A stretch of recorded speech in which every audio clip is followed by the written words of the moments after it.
Let's bring in Congressman Jim Costa, Democrat from California. Congressman, welcome. Anna, thank you very much. It's great to be on NewsNation this morning. Thank you so much. I want to talk about your bill, but first, let's talk about the State of the Union last night. President Biden, a bit combative. He laid out his agenda on issues like economy, social issues. He went after Republicans, even called out the Supreme Court. How do you think he did? Do you think this speech was a game changer that Democrats wanted to hear? I think it was a very important speech. I think it was very much welcomed by Democrats. It was feisty, it was forceful, and it was positive. It talked about, and this is my 20th State of the Union address that I've heard in the years that I've served with both Republicans and Democrats. But I thought Joe did a great job. I mean, he really, as any president does when they talk about to the country, the State of the Union, where we've been, where we are, and where he intends to continue to provide leadership if we continue to work together. And I think that's exactly what he did last night in a very strong and forceful way. I think he laid out the economy's up, 14 million new jobs, the fact that the unemployment is the lowest it's been in 50 years, the fact that inflation is coming down, gas prices are coming down, 800,000 new manufacturing jobs. We're making it in America again. He was very forceful with that. Talked about women's right to choose, reproductive issues that are so important to over half our nation's population. He talked about the necessity to invest in our healthcare system, which is so critical, and the importance of the negotiation of prescription drugs for all Americans. The fact that those who have diabetes, should not be paying $400 for their insulin. So I think it was a very, very comprehensive speech.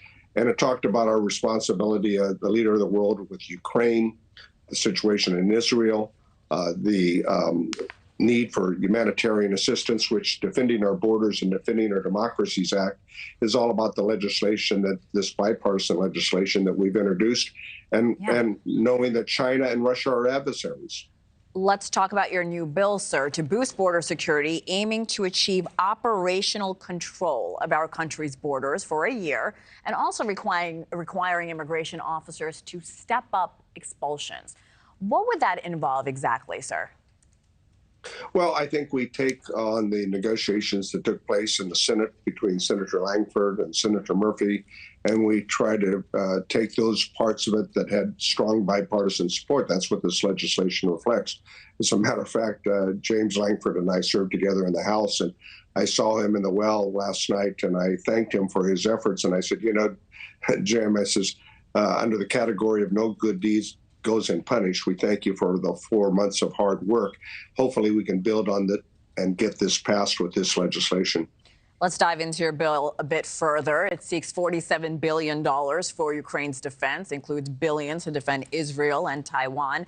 I should mention there are some leaders within your own party on the House side that they say that they prefer the Senate-passed bill. What are they missing, and how is your bill different?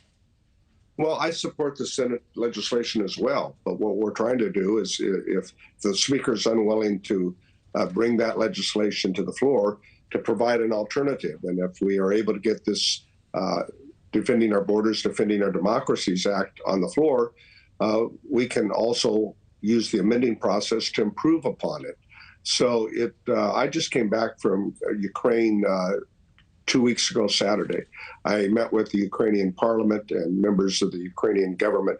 And these brave people are not only fighting for their country and their democracy, but in a sense, democracies around the world.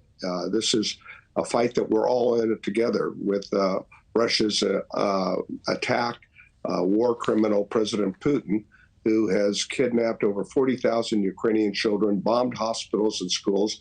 He is a war criminal. To be blunt, Russia today is a syndicate pretending and masquerading to be a country with a mob boss called Putin. And that's, America's got to remind the world that we stand with freedom and we stand with democracies, and we are still the beacon of light for all of those values we share. Thanks for watching, everybody. Go to joinnn.com to find NewsNation on your television provider. Also, don't forget to click that red subscribe button below to get more of NewsNation's fact-driven, unbiased coverage.